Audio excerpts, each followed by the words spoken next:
बोले श्री प्राणनाथ की जय। श्री सतगुरु महाराज की जय। सतगुरु श्री रामचंद्र जी महाराज की जय। तीनों कोई धाम की सर्व सुंदर साथ की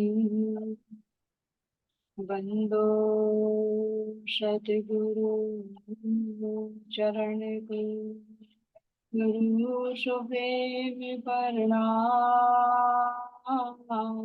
अशुभ हरण मंगल करण धन श्री देव चंद्र जी नाम।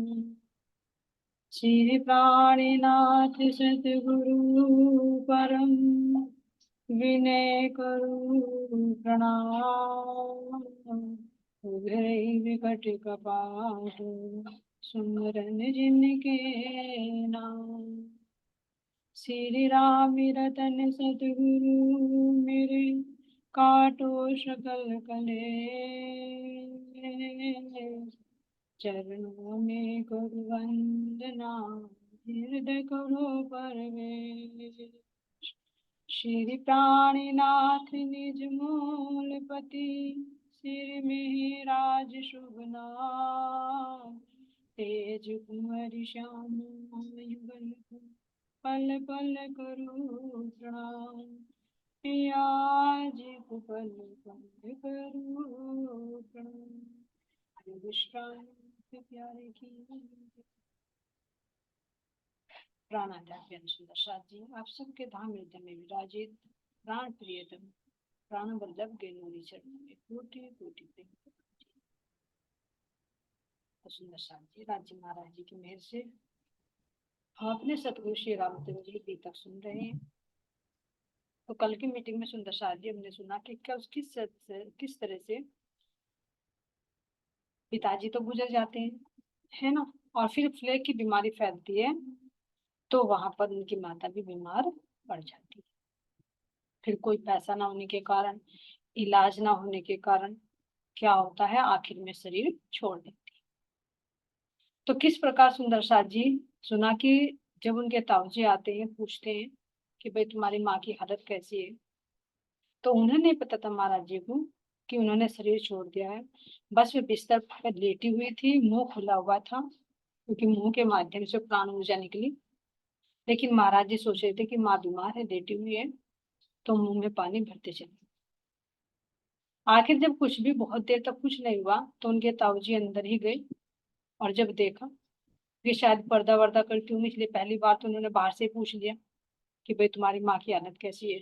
लेकिन जब देखा उन्होंने कि कुछ भी नहीं जवाब आ रहा है, कहा कि आधी रात तक तो कूदती रही लेकिन उसके बाद तो सोई हुई है, तो देखा आखिर कितनी देर तक सोएगी। तो जाकर देखा तो वे शरीर छोड़ चुका। तो फिर ताऊजी ने उनको कहा कि घर में कोई चूना आटा वगैरह हो तो दे दो, मैं उसका पिंड बना दूं, क्योंकि पिंड दान किया जाता है। और तुम गांव में जाओ, पूछकर आओ किसी से कि कोई जा रहा हो तो उन्हीं के साथ में इनकी डेड बॉडी को भी रख दे। क्यों? क्योंकि सुंदरसा जी जब फ्लैग की बीमारी थी तो सभी एक दूसरे से बच रहे थे, जैसे अभी कोरोना से बच रहे थे। कोई किसी को कंधी देने वाला नहीं था, परिवार में तो था ही नहीं, लेकिन आस अड़ोस पड़ोस के कैसे आते। ऐसी भयंकर बीमारी में तो अपने भी बचते हैं तो पराये तो कैसे। लेकिन फिर भी उन्होंने कहा कि गाँव में जाओ, पूछ कर आओ, क्योंकि एक एक अर्थी पर दो दो को लेकर जा रहे थे। तो उन्होंने भेज देते कि तुम जाओ और पहले मुझे आटा देते जाओ। लेकिन घर में कहा था, महाराज जी ने बताया कि ताऊ जी सच बताए तो हम तो 2 दिन से भूखे हैं, घर में तो गेहूं नहीं है, आटा नहीं है, लेकिन हाँ थोड़ा गुड़ जरूर मिले। क्यों? क्योंकि हम 2 दिन से गुड़ खा रहे हैं और पानी पीकर गुजार, क्योंकि घर में माता तो बीमार है जो बनाती थी। अब कहाँ से बनाए, कौन बना कर दे, कहाँ से लाए। बीमारी में कोई किसी कहीं जा भी नहीं सकता था, घर में कुछ था भी नहीं। तो फिर याद आता है कि एक जो सुनार है उसको उधार है पिताजी का, तो वहां से भी एक घड़ी गेहूं लेकर आते हैं और फिर ताऊ जी को गेहूं दे देते हैं कि तुम पिंड बना लो और मैं गाँव में पूछ कर आता हूँ।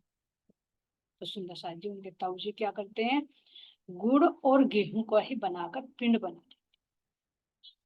देखो कितनी मजबूरी, आटा तक घर में नहीं है सुंदर साहब जी। ऐसे ऐसे दिन हमारी रामचंद्र महाराज जी ने देखे, और इससे ज्यादा क्या बुरे दिन देखे। सिर पर से माता का साया भी उठ गया, पिता का साया भी उठ गया, बस रह गए केवल दो भाई। तो यहाँ ऐसी स्थिति को देखिए सुंदर साथ जी, कि महाराज जी ने कैसे उस स्थिति को फेस किया होगा। इतना बड़े नहीं कि सांत्वना मिल जाए, इतने बड़े हैं, उम्र भी अभी छोटी है 13 वर्ष की। तो यहाँ सुंदर शाह जी जब उन्होंने दिया, गुड़ ला कर दिया, तो बना देते हैं, और वे गांव में पूछने के लिए जाते हैं कि भाई कहीं किसी के यहाँ किसी और की डेथ हुई हो, तो जैसे वे ले जाएंगे अपने घर के परिवार की डेड बॉडी को, तो हमारी माता जी का शरीर है वो भी चला जाएगा, तो वो नहीं तो कौन ले जाएगा, अब घर में तो नहीं रख सकते, और अगर दोनों भाई भी लेकर जाए तो उनमें शरीर में भी वजूद नहीं, ये छोटे हैं अभी, कैसे लेकर जाए। तो यहाँ सुंदर साथ जी कह रही हैं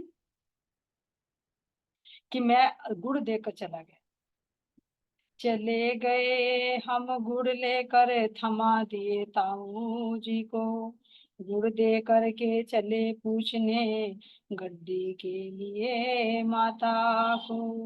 मैंने क्यों ताऊ जी को दे दी कि आप तब तक पिंड तैयार करो, और मैं गांव में किसी की गड्डी जा रही हो तो मैं पूछ कर आता हूँ।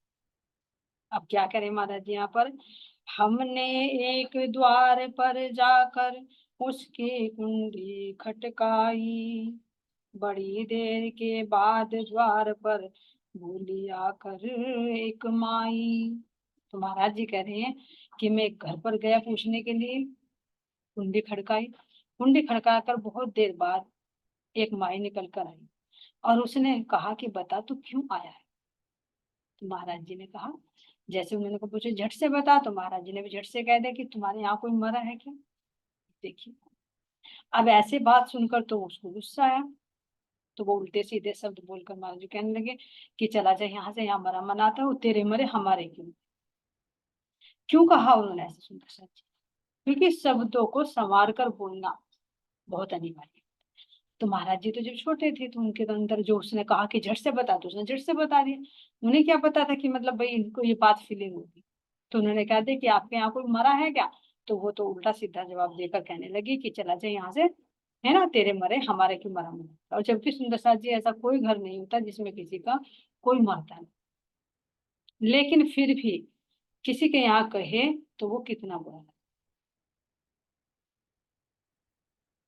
तो यहाँ सुंदर साथ जी महाराज जी कह रहे हैं कि वो मुझे इतनी बात को सुनकर वो तो उल्टी सीधी बोलने लगी, सब मुझ पर ढालकर कहने लगी जबको मैं समझता। फिर मैं यहाँ से चला, दूसरे घर की कुंडी खटखटाई, क्योंकि गेट सब वैसे गांव में सबके गेट खुले रहते हैं, इतने कुंडी वगैरह नहीं लगते सुंदर साथ जी गाँव में। लेकिन फिर भी महाराज जी क्यों कह रहे कुंडी खटखटाई, क्योंकि फ्लेग जो फैला हुआ था तो सब ने अपने अपने को घरों में बंद। तो महाराज जी कह रहे कि मैंने अगली बार कुंडी खटकाई घर की जाकर, वहां भी ऐसे ही पूछा, तो मैंने तुरंत बोल दिया कि तुम्हारे यहाँ कोई मरा है क्या। तो वहां से भी वो महिला ने सुना, तो वो भी तुरंत उसको गुस्से में आकर उल्टा सीधा बोलना। तो महाराज जी क्या कह रहे हैं, जो कुछ हम पीछे कह आए वही हमने कहा यहाँ, बड़ा बुरा मुंह बना के एकदम ऐसा हमको फटकारा, भाग पड़ा मैं एकदम वहां से सुनकर उसका ललकारा, हमें समझ ना आई फिर भी मेरी बात सुनते ही, क्यों बक बक करने लगती है जिससे मुर्दे की पूछी। महाराज जी कह रहे मैं समझ नहीं पा रहा था कि मैं जिससे भी पूछता हूँ भाई तेरे यहाँ कोई मरा है क्या, मुझे पता नहीं क्यों वो बक बक करने लगती थी। समझ में नहीं आ रहा था क्यों भाई, मैं तो पूछता हूँ जाकर, जो मेरे ताऊ जी ने कहा वही मैं पूछता हूँ, और मैं पूछूं तो कोई भड़कने लगती है। तो क्यों, क्योंकि सुंदर साथ जी देखो यहाँ महाराज जी क्या कहना चाह रही है, कि शब्द जो कहे जाते हैं ना, बात एक ही होती है, लेकिन उसको कहने का तरीका कौन सा, किस मैनर में तुम बोल रहे हो। बात एक ही होती है, लेकिन उसको अगर तुम कड़वे शब्द में बोल रहे हो तो कितना बोल। यहाँ शिक्षा दी, सत्य है, बात गलत नहीं है, पूछ रहे हैं, लेकिन तुरंत पूछ लिया कि तुम्हारे कोई मरा है क्या।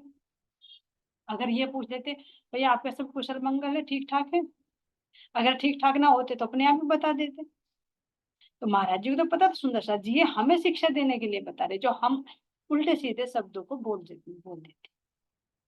तो अगर पूछा जाए भाई ठीक ठाक है, सब कुशल मंगल है, तो क्या कहेंगे? सब कहेंगे हाँ भाई कुशल मंगल है। अगर नहीं होगा तो खुद ही बताएंगे भाई हमारा बहुत बुरा हो गया, ऐसे ऐसे में एक्सपायर हो गया ना। लेकिन अगर एकदम सीधे किसी से पूछे भाई तुम्हारा कोई मर गया क्या, तो कितना बुरा लगेगा, जबकि घर में ठीक ठाक। इसी तरह से सुंदर साथ जी बहुत व्यवहार में बहुत चीजें। मान लीजिए किसी की आंख खराब हो गई, कुछ हो गया, उससे पूछे भाई तेरी आंख कैसे फूट गई, तो कितना बुरा। और उसी बात को अलग से पूछे भाई बहुत बुरा हुआ, तुम्हारी आंख में क्या हुआ, कैसे हुआ। बात वही बात वही है, लेकिन कहने का था। तो यही महाराज जी हमें इसमें बताना चाह रहे हैं कि अगर तुम सही शब्द भी कह रहे हो, बात सही कह रहे हो, लेकिन किन शब्दों में तुम पिरो कर कह रहे हो, वो सामने वाले को अच्छी लगती है या बुरी लगती है। तो हर चीज के कहने का तरीका होता है। महाराज जी के इस पे याद आ रही, मान लीजिए कोई जैसे महाराज जी घर घर जा रहे हैं, है ना, पूछ रहे हैं कि तुम्हारे यहाँ कोई मरा है क्या, तुम्हारे यहाँ कोई मरा है क्या, है ना। ऐसे सुंदर सा जी देखिए घर घर जाके भीख मांगता है, भिखारी, है ना। और अगर वो क्या कहता है, हिमाई आटा दे दे, हे माई आटा दे दे, हे माई भूखा हूं मैं दे दे। माई कहा ना, माता कहा ना। अगर वो फिराकर उस शब्द को कुछ और तरीके से बोला, क्योंकि पिता की जो वाइफ होती है वो माँ होती है। अगर वो कहे मेरे पिता की पत्नी मुझे आटा दे दे, बात वही है कि भाई उसे भी माँ कहा जाता है उसे, तो क्या देगी वो उसके, जूता मारेगी बात। और माई कहेगा, भाव वही है, माई कहेगा तो देखो सब कुछ दे देगी। तो ऐसे सुंदर साहब जी बहुत सारे प्रैक्टिकल होते हैं। तो महाराज जी हमें शिक्षा देना कह रहे, कहते हैं ना कि पहले सोचो और फिर बोलो। लेकिन क्या होता है हमारे से गलतियां हो जाती हैं, ऐसा नहीं किसी से नहीं होती, सबसे होती है। कहने के बाद विवेक, लेकिन एक बार गलती, दो बार गलती, धीरे धीरे धीरे धीरे 3 बार होगी, 4 बार होगी। जब महाराज जी ने पॉइंट हमारे अंदर डाल दिया, दिल में चला गया, तो गलती 2-4 बार होगी, लेकिन फिर भी अगर अंदर हम चित्त में इस बात को रखेंगे तो एक ना एक दिन सुधार जरूर, कि नहीं मुझे ये बात भाई ऐसे नहीं कहनी चाहिए, पश्चाताप होगा। फिर धीरे धीरे धीरे धीरे करने के बाद आएगा, फिर दूसरी बार करने के बाद आएगा, फिर एक समय ऐसा आ जाएगा कि करने से पहले ही तुम्हारे अंदर वो बात आ जाएगी कि नहीं ये नहीं बोलना, ये गलत है। तो इस तरह से हम प्रसाद जी महाराज जी में एक एक चीज देकर हमारे सुधार कर। तो इसीलिए कह रहे हैं कि मुझे भी कितनी गाली दी कि जा वारे उठते वारे चला, है ना, मेरे क्यों मारा मन आता है तेरे ही में। तो क्यों कही, कोई गलत बात तो नहीं पूछा था। यानी वो शब्द किस लैंग्वेज। तो यहाँ सुंदर साथ जी महाराज जी कह रहे हैं कि भाग पड़ा मैं एकदम वहां से। अब मैं क्या मारूंने वाला था, जब वो काली पीली होकर मेरे से भड़कने लगी, तो मैं तो समझ ही नहीं पाया क्यों क्यों भड़क रही है मेरे पे, मैं तो वहां से एकदम भाग चला, है ना। अब क्या कह रहे हैं महाराज जी, अब समझ गए कि भाई 2 जगह से तो डांट पड़ गई, अगर तीसरे घर तुमने पूछा तो शायद तेरी पिटाई हो जाए, तो दूसरी ट्रिक लगाओ। तो क्या करने लगे, झांक झांक कर घर ही घर में हमने फिरना शुरू किया, भिड़े मिले यदि द्वार किसी के, तो दर्जों में झांक लिया। अब महाराज जी कह रहे मैं बोलूंगा नहीं, क्योंकि 2 जगह से मार पड़ गई। अब पता तो मुझे करना है, जाना तो हो रहा है। तो क्या करते, जिसके थोड़े दरवाजे खुले रहते, थोड़ा सा धीरे से दरवाजा खोलते, देखते आंखों में धुआं पिट्टी तो नहीं हुई, ठीक ठाक है। अगर किसी किसी के दरवाजे बंद मिले, नहीं खुले, तो कुंडी नहीं खटकाई। जो देखो गेट होते हैं ना गांव में, उनके बीच बीच में ना बहुत जगह होती है, स्पेस होती है, क्योंकि वो बड़ी बड़ी मोटी मोटी कीलों से ठोक कर पटड़ों को बनाए जाते हैं। तो उनके बीच में जो जगह होती है उसको कह रहे हैं दर्जों से झांक लिया। है ना। अब तो लग जाते हैं कैमरा, लग जाते हैं उसके अंदर से जो नजर आ जाते हैं शीशा। लेकिन पहले तो वे दर्जे होते थे जो 2 पल्लों के बीच में जगह होती थी, तो वहां से झांक कर अंदर का पता लग जाता था कि सही कुशल मंगल है। अगर किसी के यहाँ डेथ हुई होगी तो भाई दरवाजा खुला हुआ होगा, रुआ पीट हो रही होगी। लेकिन जिसके यहाँ शांति है तो महाराज जी वहां से चुपचाप के चले। तो इस तरह से कह रहे कि फिर मैंने इन दर्जों से झांकना शुरू कर। फिरे गांव सारे में भागे, एक जगह मुर्दा पाया, हमने उस मुर्दे वाले से अपना मतलब बतलाया। कह रहे महाराज जी कि मैं इस तरह से फिर चुपचाप झांकता झांकता पूरे गांव में घूम फिरा। आखिर में घूमते घूमते एक गांव में मुझे क्या गया, एक मुर्दा मिल ही गया, है ना। और हमने उस मुर्दे वाले से, जिसके यहाँ डेथ हुई थी, उस मुर्दे वाले से हमने पूछा और अपना मतलब बतलाया। क्या बतलाया कि भाई मेरी माँ भी गुजर चुकी है ना, और कोई ले जाने वाला नहीं है, तो आप जैसे इनको ले जा रहे हो तो मेरी माता जी को भी आप ले जाना। तो हमने कहा मेरी माँ भी मरी पड़ी है, उसको गाड़ी में रख लो। सुनते ही हाँ करी एक ने, कहा कि तैयारी कर लो। तो महाराज जी कह रही हैं कि फिर मैंने उनसे मजबूरी बताई कि ऐसे ऐसे हमारी माँ ने भी शरीर छोड़ दिया है, अब घर में हम दो भाई हैं, कोई ले जाने वाला नहीं है, तो हम आपसे प्रार्थना करते हैं कि जिस पर आप अपनी इसको ले जाओगे, डेड बॉडी है जो आपके परिवार की, तो आप हमारी माता जी को भी ले जाओ। तो उन्होंने कहा सुंदर जी, सुनते ही उन्होंने क्या कहा, जिनकी मजबूरी देखी तो उन्होंने कहा कि हाँ चलो ठीक है ना, तुम जाओ और अर्थी को तैयार कर लो, और जिस गाड़ी में हम लेकर आ रहे हैं उसी गाड़ी में तुम भी रख। ये कौन सी गाड़ी है सुंदर शाह जी, कोई एम्बुलेंस नहीं। जिन बुग्गियों में, जो बुग्गी होती है ना गांव में, खेत में से चीरी वगैरह लाते हैं, चारा लाते हैं, उन बुग्गियों में लिया लेकर जाया जा रहा था। क्यों? अब कहे क्यों? क्योंकि अर्थी उठाने के लिए तो 4 जने चाहिए, अब कोई किसी के पास आने के लिए तैयार नहीं है, तो उठाई तो उठाई गई। और फिर महाराज जी कह रहे हैं कि कई कई घरों में गुजर रही है। अब ये सुंदर शाह जी यहाँ भी कहोगे पूरे गांव में भी घूम गए क्या, एक ही मुर्दा मिला है? प्रश्न उठ सकता है कि पूरे गांव में, पूरा गांव तो दिया कि कितने घर छान मारे, कह देते हैं जैसे यहाँ की भाई एक दो घर हुआ, मैं तो पूरे गांव में घूम फिरा, तुझे भाई कहाँ था? हालांकि पूरे गांव में फिरता नहीं, लेकिन फिर भी एक लिमिट से ज्यादा हो जाता तो अतिशयोक्ति। तो पूरा गांव तो काफी बड़ा है, ऐसा तो नहीं है कि उसमें एक ही डेथ हुई होगी, और भी हुई होगी, लेकिन महाराज जी कह रहे हैं मैं घूमते घूमते कितनी जगह गए, तो इसलिए कह रहे पूरा गांव छान मार, और उनसे भी अलग कोई और गुजरा होगा। तो यहाँ पर महाराज जी कह रहे कि मुझे एक मुर्दा मिल गया, मैंने उनसे अपनी बात बताई तो वे राजी हो गए, उन्होंने कहा कि ठीक है भाई, हम लेकर आ रहे हैं अपनी बुग्गी को, तुम अपनी माँ को तैयारी करो, बांध बूंद लो जैसे बांधा जाता है, और फिर जैसे हम वहां पर आएंगे तो तुम हमारी उस बुग्गी में रख देना, उनको भी हम ले लीजिए, उनका भी दाह संस्कार साथ में हो जाएगा। गाड़ी सा धर रखे थे पिंड ताऊ ने, पीछ भांच कर गुड़ गेहूं साथ, इतने में मैं भी जा पहुंचा, गाड़ी की बतला दी बात। अब घर पहुंचे महाराज जी, गांव में से काम बन गया जिस काम से निकले थे, तो वहां आकर देखा तो पिताजी ने क्या कर रखा था, गुड़ और गेहूं के पिंड बनाकर रख रखे। तो कह रहे महाराज जी कि मैंने अपने ताऊ जी से कहा कि मुझे बुद्धि मिल गई है, गड्डी मिल गई है, आप माता जी को तैयार करो, बांध बूंद कर, वे आ रहे हैं, तो जैसे ही आएंगे हम उनकी उसकी गाड़ी पर उनको रख देंगे। गाड़ी जल्दी ही आ पहुंची, माँ को लाद दिया उसमें, जिसमें सदा बोझ लदते हैं, लाद दिया माँ को उसमें। क्यों कह रहे सुंदर सा जी कि इसमें धरती, यानी मुर्दों के साथ में ऐसा हो रहा है कि जैसे कोई भार ढोया जाता, चारा ढोया जाता है कि भाई इसमें धर दो, अन्य डेड बॉडी को धरा थोड़े ना जा रखा जा रहा है। लेकिन क्यों? क्योंकि इस कदर लिए जा रहे हैं कि जैसे जंगलों से बोझ ढोया जाता है, तो इस तरह से मुर्दों को लेकर जाए। तो महाराज जी तो अपनी बता रहे गांव में से और भी गुजरा होगा, ऐसा तो नहीं किसी और के नहीं गुजरा होगा। किसी परिवार में है ले जाने वाले, किसी किसी परिवार में नहीं है, जैसे महाराज जी के परिवार में नहीं, दो भाई हैं, दोनों भाई कैसे लेकर जाए?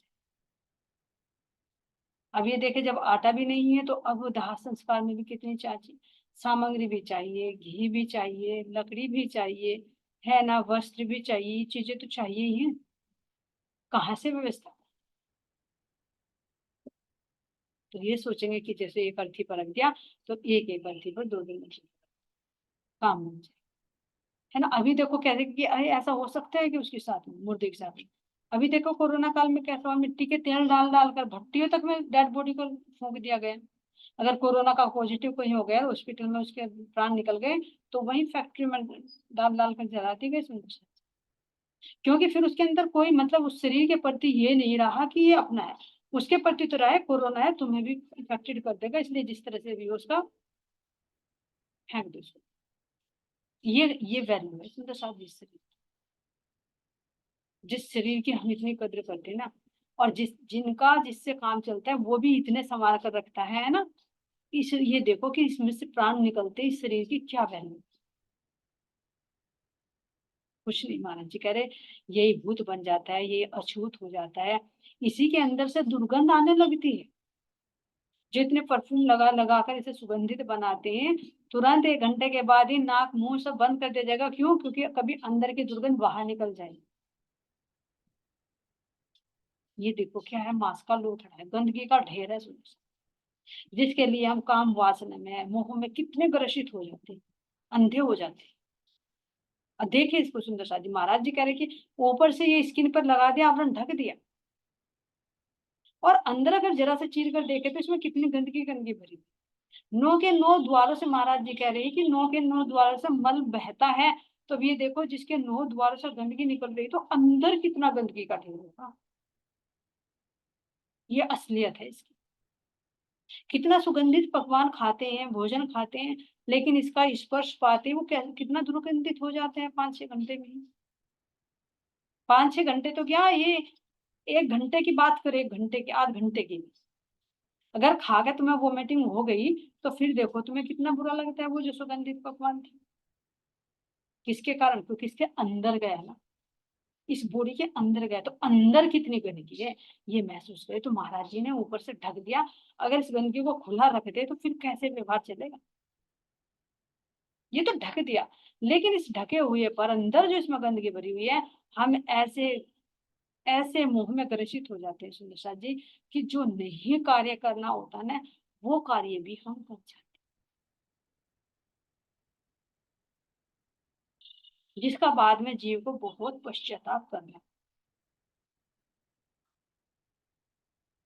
महाराज जी कह रहे हैं विवेक की आंखें खोलो और इस शरीर की आसक्ति में ना पड़ो, इसकी वास्तविकता होती है।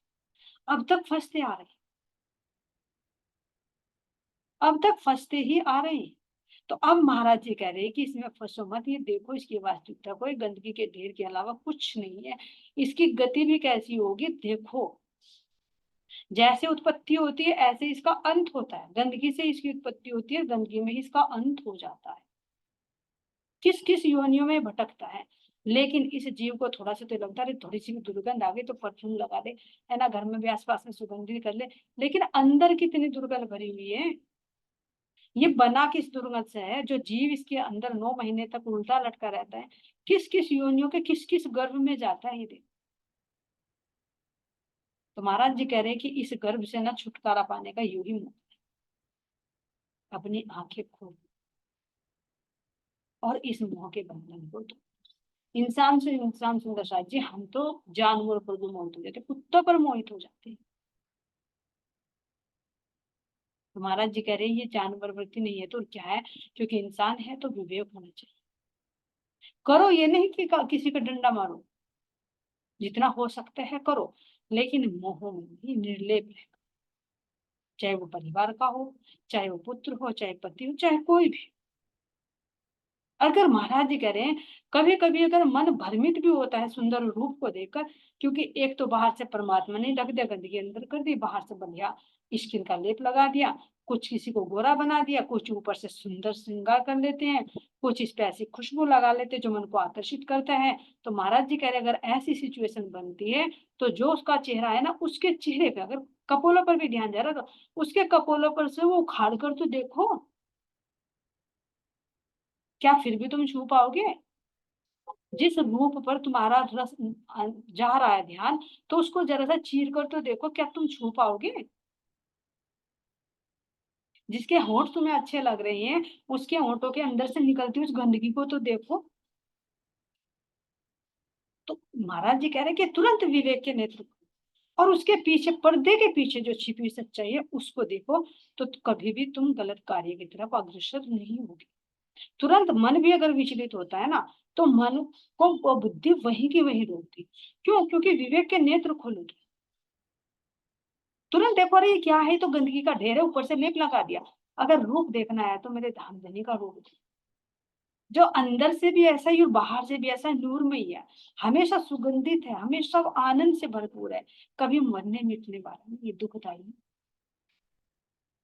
तो तुरंत एकदम आत्मा सूतक दृष्टा जो है वो जागृत होकर बैठ जाए और जीव की क्रिया वही की वही उस पर स्टॉप लग जाए। तो यही सुंदर साथ जी, यही हमें देखना है। महाराज जी दिखा रहे कि देखो इस शरीर की वास्तविकता क्या दुर्गति होती है और बाद में भी राख हो जाती है या खा, दो ही चीज। मिट्टी है, मिट्टी में बन जाती है, राख बनकर लोग बन जाओ या फिर दफना कर बन जाओ, बन जाएगी मिट्टी में। तो ये माया का एक रूप है सुंदर साथ जी। माया ने एक छलपंच प्रपंच रच रखा है। ये पांच तत्वों का ऐसा समीक्षण बनाती है और समीक्षण बनाकर उसका क्या कर लेती है, एक ये सुंदर ढांचा बना दिया और नारायण ने इसके अंदर चेतना डाल दी। ये चलायमान होने लगा, इसके हाव भाव होने लगे, इसके अंदर रस डाल दिए, नो के नो रस, और बस जीव इसके अंदर बनने लगे।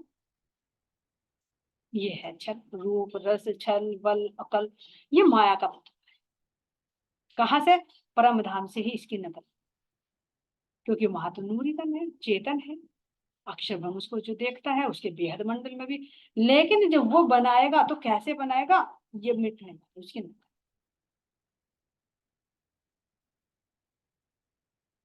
तो इसको महाराज जी दिखा रहे कि आंख खोलकर इसकी वास्तविकता। तो इतने में कह रहे हैं, जिसमें बोझ लदते थे लाद दिया महा को उसमें, संवत 1964 में मगन देवी माँ धाम गई, दोनों भाई शेष रह गए, सरपरस्त भी कोई नहीं। संवत 1964 कह रहे हैं कि मेरी माता जो मगन देवी थी धाम चली गई और दोनों भाई शेष रह गए। बस दो भाई, रामधन महाराज जी ये गए भी तो जन्मदत्त जी और बुद्धिदास जी, दो भाई रह गए। वो सरपरस्त कोई नहीं, केवल एक धाम धनी है, बाकी सिर पर किसी का छत्र छाया अब नहीं। क्यों? क्योंकि कहेगा परिवार वाले, तो परिवार वाले ताऊ जी तो दिन रात उनको देख रहे हैं कि अरे कब अंत हो इनका। अब तो उनके रास्ता और सरल हो जाएगा, क्योंकि पिता जी भी चले गए, माता भी चली गई, अब रह गए दो भाई। बस उनको तो सोचेंगे इसको, इनकी तो कटिंग करो और एक तरफ डाल दो बस, और प्रॉपर्टी तुम्हारी। तो देखें सुंदर साथ जी, जाके राखो सैया मार सके ना। जब धाम धनी की छत्र छाया सिर पर है ना, तो कोई बाल भी बांका नहीं कर सकता। अभी जैसे पीछे देखा, क्या अपहरण करने वाला ले जा सका? नहीं ले, वही से भाग गए। सभी सहारे तोड़ के किए काल ने अंत, एक सहारा शेष था चले हम उसी के पंथ, चले हम उसी के पंथ। कह रहे महाराज जी की काल ने मेरे जो सहारे थे सारे सहारे तोड़, यानी माता भी चली गई, पिताजी भी चली गए, और जो ताऊ जी से परिवार वालों से आस थी तो उनसे भी कोई उम्मीद नहीं थी, कोई सहारे तोड़ दी, है ना। बस एक सहारा था पूरन पर, उसी सहारे पर अब हम चल रहे। ये सुंदर सा जी, अब शुरू होती है हमारी तीसरी लहर। दुख से पियो जी मिलती, सुखे न मिलिया कोई, अपने धनी का मिलना सो दुख ही से हो, सो दुख ही से हो। महाराज जी कह रहे कि दुख से पियो जी मिलती। अब ये देखिए, हम रूम में सब परमधाम में बैठे, है ना, और बैठी बैठी स्केल को देख रही है। क्या देखना था? हमने क्या मांग की थी कि दुख क्या हो? तो जिसकी चाहत लेकर आए थे तो धनी धनी उसी को तो दिखाएंगे।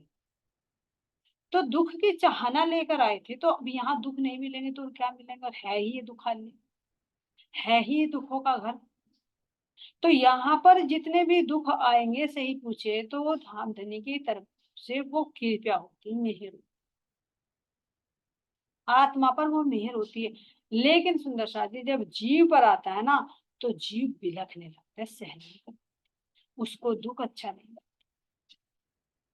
हालांकि वो दुख में रहता है, जैसे भी बताया कि वो इस गंदगी में ही रहता है, लेकिन गंदगी से फिर भी नफरत करता है, इसी तरह से ये जीव दुख में रहता है, लेकिन दुख से फिर भी नफरत करता है, सुख चाहता है।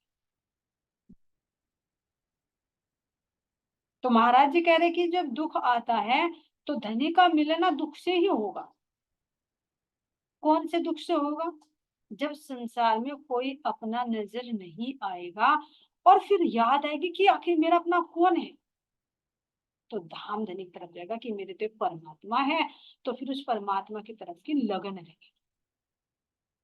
और अगर जब तक हमें संसार में सब अपना अपना कर रहे हैं, अच्छे बोल रहे हैं, अच्छे मिल रहे हैं, सब गृहस्थी में, तो देखो प्रैक्टिकल में इतने ही धनी दूर होते हैं।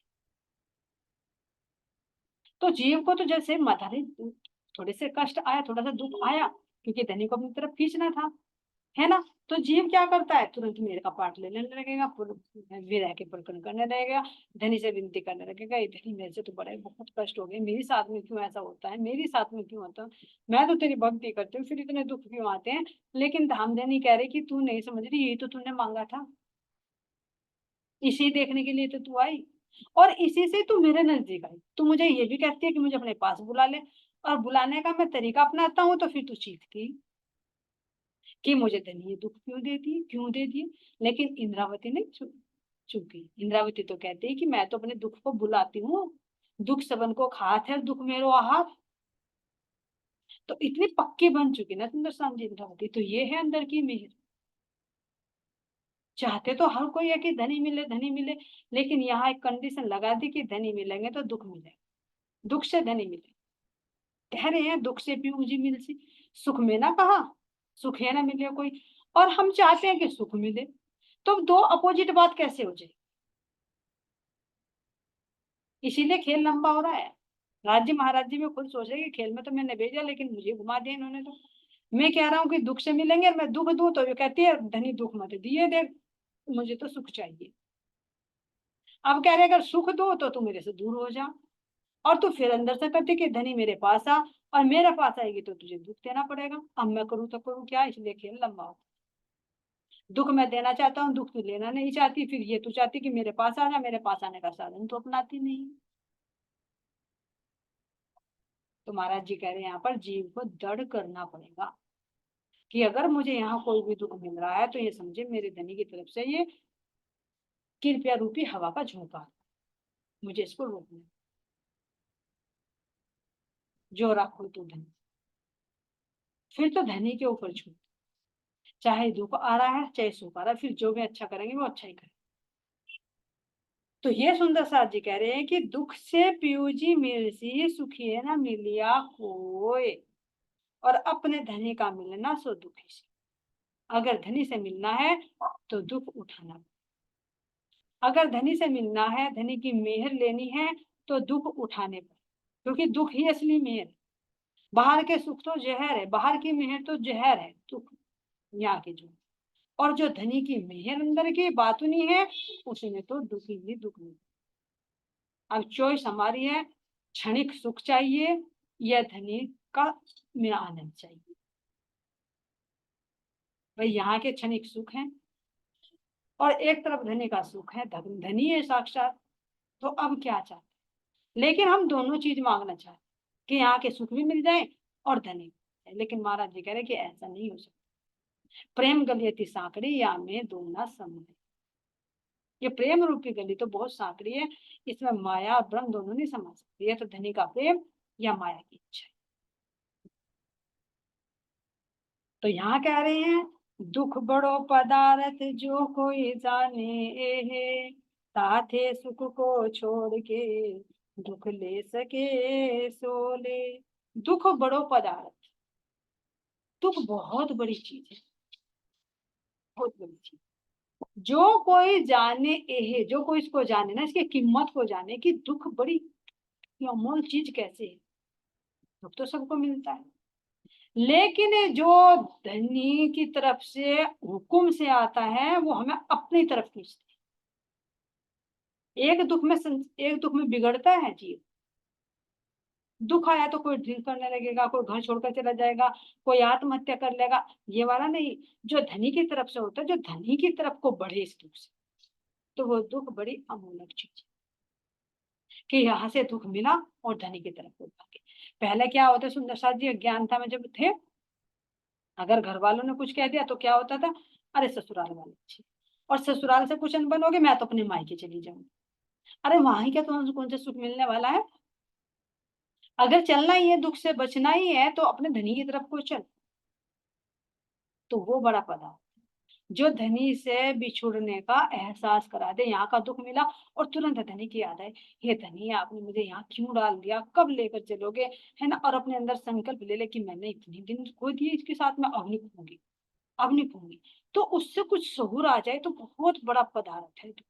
विवेक आता है दुख से, सहूर आता है दुख से, धनी की तरफ को कदम बढ़ते हैं दुख से। इसलिए कह रही है जो कोई जाने इसको कोई बिरला ही जानता है कि दुख कितनी बड़ी पदार्थ है। नहीं तो अगर संसार की तरफ से देखे तो ये कह देंगे, अरे दिन रात भक्ति करती है फिर भी उसका तो दुख नहीं जाता, क्योंकि उनकी बाहर की दृष्टि। हमने दुख दूर करने के लिए नहीं, हमने तो धनी को पाने के लिए, धनी को पाने के लिए आए हैं संसार में। दुख देखने के लिए आए तो दुख नहीं देखेंगे तो और क्या देखें। लेकिन जब आत्म शुद्धता दृष्टि में आ जाती है तो वो दुख भी आत्मा को सुख लगता है, क्योंकि मेरे धनी की तरफ से दिए हुए मेरी इच्छा पूरी कर रही है, जिसकी इच्छा मैंने की थी कि दुख क्या चीज होती है। तो उस समय सुंदर साथ जी विवेक की जरूरत है। तो कह रहे हैं दुख बड़ो पदार्थ कोई जो कोई जाने, एह ताथे सुख को छोड़ के दुख ले सको सो ले। अगर इस दुख की कीमत को तुम जानते हो ना, तो यहाँ के सुखों को छोड़कर ये दुख लो, तब पता चलेगा कि इस दुख में क्या स्वाद होता है, क्योंकि इस दुख में धनी का मिलन। देखो प्रैक्टिकल में, जितना तुम्हें घर में कोई अनबन हो जाए, घर में कोई कह दे, तो इतना धनी को याद नहीं करते, है ना, जब तक तुम सुख में हो। और कोई कुछ कह दे तो ऐसे महाराज जी के चरण पकड़ लोगे, ऐसे पकड़ लोगे, बस ये कह दोगे कि छुड़वा दे मेरे सारी दुनिया। लेकिन थोड़ी देर में माया फिर कर देती, फिर ये लगता है अरे नहीं यार, अपना घर है, परिवार है, बच्चे, कोई बात नहीं, कह दे तो क्या हो गया, करते रहे। मेरी माया ने लीला पुती करके फिर बका दिया वहीं पर। नहीं तो उस क्षण को महसूस करो कि धनी के अलावा कोई और भाता ही नहीं। तो इसलिए कह रहे सुंदर साहब जी कि ये दुख बड़ी अमूलक चीज है, इससे क्या चीज मिलती है महसूस करे। ये तो धनी इतना देते हैं जितना हम सहन कर पाए। इंद्रावती को कितना दिया, क्योंकि इनके अंदर वो पात्रता ला, वो वजूद बना। ऐसे सुंदर साहब जी धनी हमें इश्क भी इतना दे रहे जितना वजूद, और दुख भी इतना दे रहे जितना हमारे अंदर वजूद है। इससे आगे की सुंदर साहब जल्दी में देखना ही। बोले श्री प्राणनाथ प्यारे की जय, श्री सतगुरु रामचंद्र जी महाराज की, श्री पन्नाथ राम की। सभी सुंदर साथ के चरणों में कोटि कोटि प्रेम।